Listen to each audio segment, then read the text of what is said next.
Louisiana Beer Reviews looks at Elysian Dayglow IPA.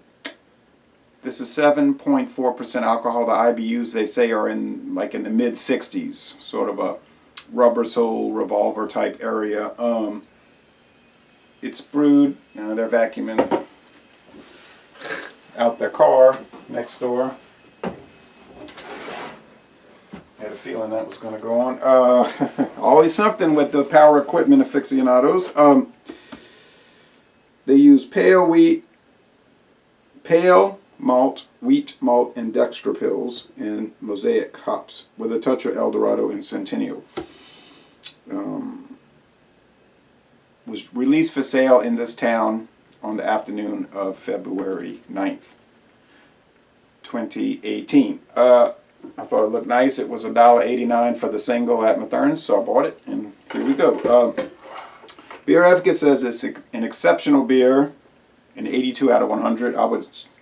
That would be a good score for me, but anyway, Rate Beer is saying 96 out of 100, okay, and a 96 out of 100 in the style. So they're saying like practically world class. There are some video reviews, not too many, a few, and I'm planning to watch those. So.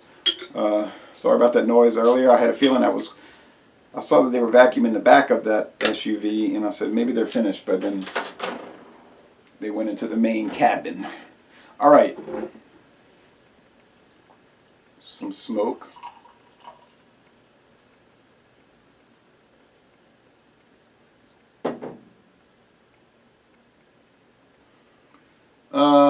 Off-white head. The appearance is orange, gold, or I should say gold and orange, almost into the copper area. Looks like a traditional West Coast India Pale Ale, California and Washington. All right,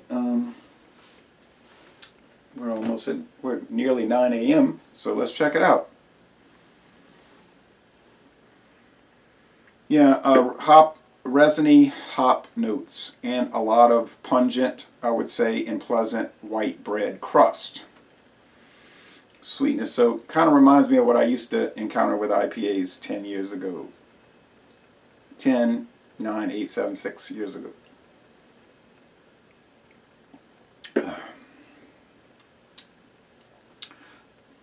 Now, it's 7.4% alcohol. I think I'd rather the IBUs are 74, but it's okay.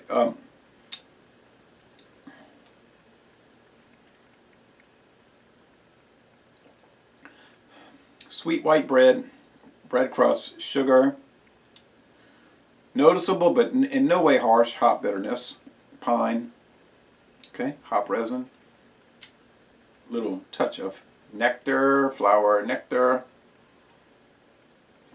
medium body, little slickness, and a crisp, mostly dry finish. That's like a classic IPA. It is glowing here in the daytime. It is a brilliant beer, and it seems like it is an upbeat beer. I've said this before that beers tend to be upbeat or downbeat, and this is certainly upbeat. Nice lacing. Let's see what else.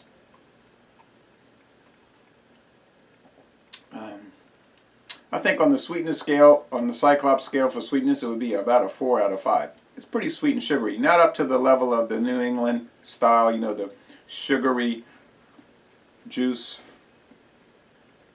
presentation. But it's sweet. But the bitterness is also very high, and I would say on that, using that scale, it would round off to about a 5 out of 5. It would round off to about 5 out of 5. Hop bitterness. What about the international enjoyment units? And I think this would go so well with those crackers and the chopped and the luncheon meat and the cheese, which I'm not eating this time. I could, but I'm not. I think the international enjoyment units are very high, probably in the 80s, 85 out of 100.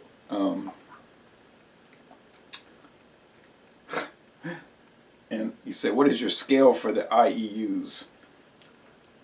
Honestly, that's just totally arbitrary. I don't really know. I've never thought about it. I just say it's really enjoyable. It seems to be a high IEU.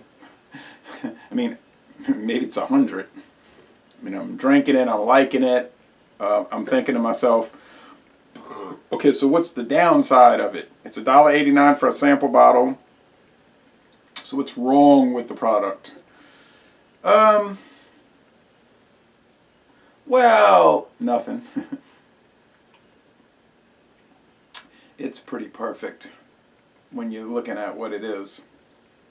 I know people who would say, oh, it's so bitter, it's horrible.